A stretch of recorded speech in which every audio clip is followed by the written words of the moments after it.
You don't own your books. They're not yours. To be fair, I'm talking specifically about ebooks, although I'm going to be mentioning a bit about physical books as well, but yeah, you don't own your ebooks. Oh, nearly forgot. Hang on. Couldn't make a full hat. I didn't have enough for a full tinfoil hat, but I feel like that should adequately protect my brain.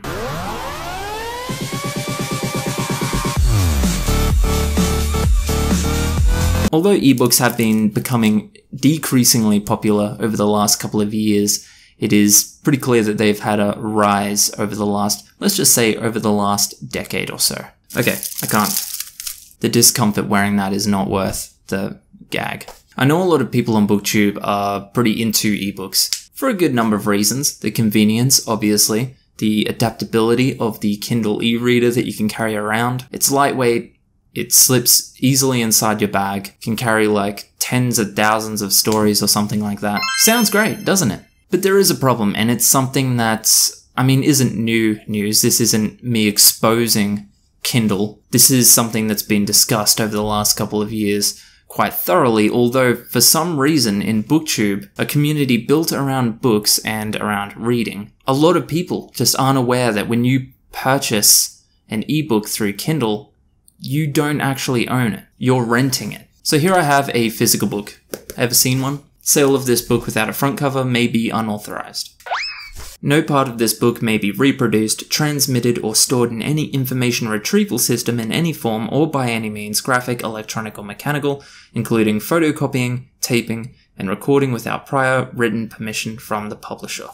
Pretty standard stuff. Without getting into the legalities of it, what I just read there is pretty straightforward. All it's saying is that you can't photocopy it, you can't write everything that is in the book down on the computer, print it out, and then give it to someone else. Basically, you cannot take money out of the publisher's pocket by reproducing the book and selling it to someone else, or giving it to someone else, thus taking away a sale that they would have had that person just bought it from them directly. Fair enough.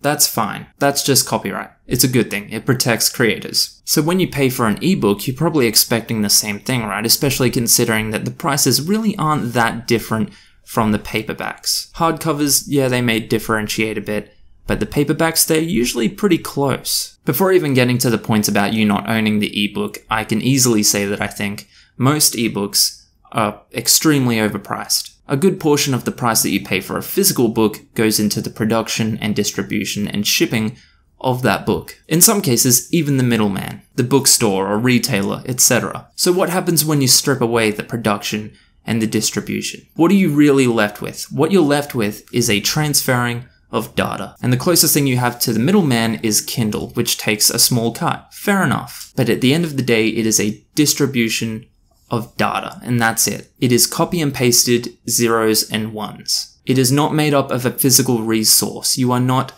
taking something from the planet or from their warehouse. It doesn't even take them time to send it to you because it is an automatic transaction done through an automated system. So in what fucking realm does it make sense that we would be paying almost the same price? It doesn't make sense. Aside from the small cut that Amazon takes, ebooks are almost entirely profit. It's almost like microtransactions through apps, something else that I think is quite corrupt, but that's a video for a different day. You are paying for a transferring of zeros and ones. The distributor, or the publisher, is not losing any resources in sending you that data. So yeah, I think the prices are already beyond justification.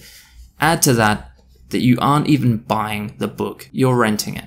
You are licensing it. I know that sounds pretty messed up, and if you don't believe me, here is a line from their terms and conditions. Kindle content is licensed, not sold to you by the content provider. When you purchase an ebook through Kindle, what you're getting is an exchange of data along with something called a DRM. The DRM is the Digital Rights Management, and what this is, quite literally by definition, is a set of access control technologies for restricting the use of proprietary hardware and copyrighted works. DRM technologies try to control the use, modification, and distribution of copyrighted works as well as the systems within devices that enforce these policies. When you pay this money, almost as much money as you would for the paperback, which you would completely own, what you're getting is an exchange of data along with what is basically a program that has the ability to retract that data from you at any given time. You're under the impression that you are buying this book. In almost all cases, you're not given the ability to actually download it and use it wherever possible.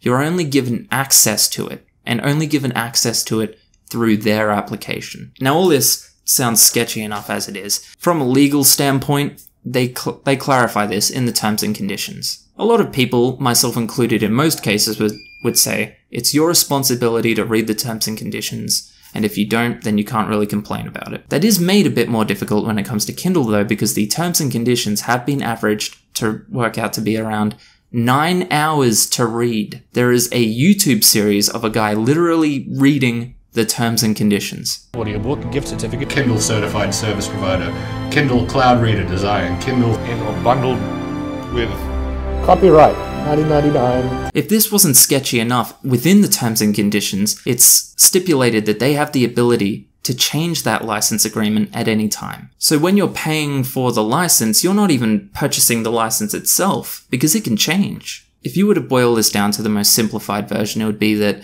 ebooks are almost priced exactly the same as paperbacks, despite the fact that they do not require any actual production or distribution or physical resources. They're priced almost the same despite the fact that you are not actually purchasing the book. You're renting it, and you're renting it for use within their application alone. Now, like I said, this isn't like me exposing them or anything. It's been talked about for quite a while, and reputable people have pretty much unanimously agreed that it's pretty fucked up, but no one seems to be able to do anything about it.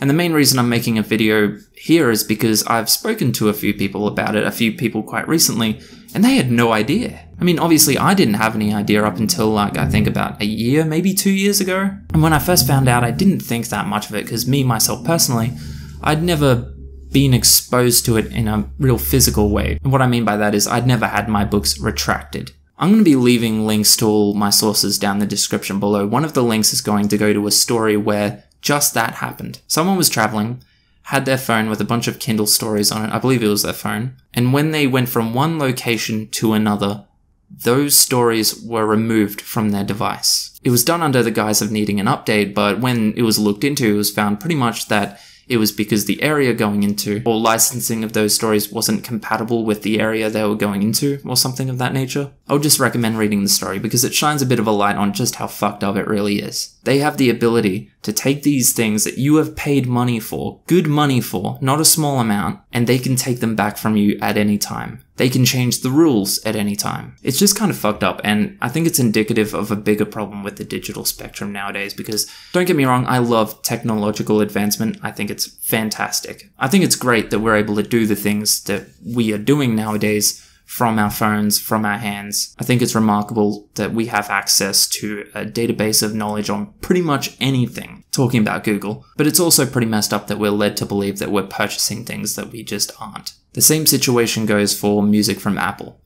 Bad news for you. If you are buying music from Apple, you don't own it. You're licensing that music and they have the ability to take it back from you anytime they want. Most applications that let you purchase or watch television shows, basically applications where you go on and you purchase a television show or a movie to watch through that application, I can almost guarantee you that you're not buying the movie. You're licensing it. And if you don't play by their rules, the rules that they're able to change at any time, they can take it back from you without a refund. Now, I'm not sure if it runs the same for audiobooks. The terms and conditions for audiobooks, when I was trying to read through them, were a little bit different, a little bit more confusing. Forgive me for not having a high level of trust in them. I'm pretty sure the same would be true, that they could retract it from you at any time, but there was a part there that I wanted to read out. A part that could not be said the same for Kindle ebooks, and that is that the audiobooks you purchase from Audible are yours to keep indefinitely and are available to be downloaded across multiple devices. That's a bit different from ebooks, and that's a bit more in line with what I would expect when I'm paying that much money for a book, digital or otherwise. But again, I don't have a high level of trust in Amazon on that side of things. Anyway, that's it. The tinfoil hat's gone. I just think people should know, especially on booktube, a literal book community. I think everyone should know, everyone should be aware of this. To summarize, if you are buying ebooks through Kindle, you don't own them. You are renting them. You're renting them on a license and a set of rules that they are able to change at any time without telling you. That's not me being hyperbolic either. That's literally within the terms. They don't have to make you aware that the license agreement is changing. If that isn't sketchy, I don't know what is. Kindle, you've just been exposed by the book detective. Stop being shady. I'll see you in the next video. Catcha.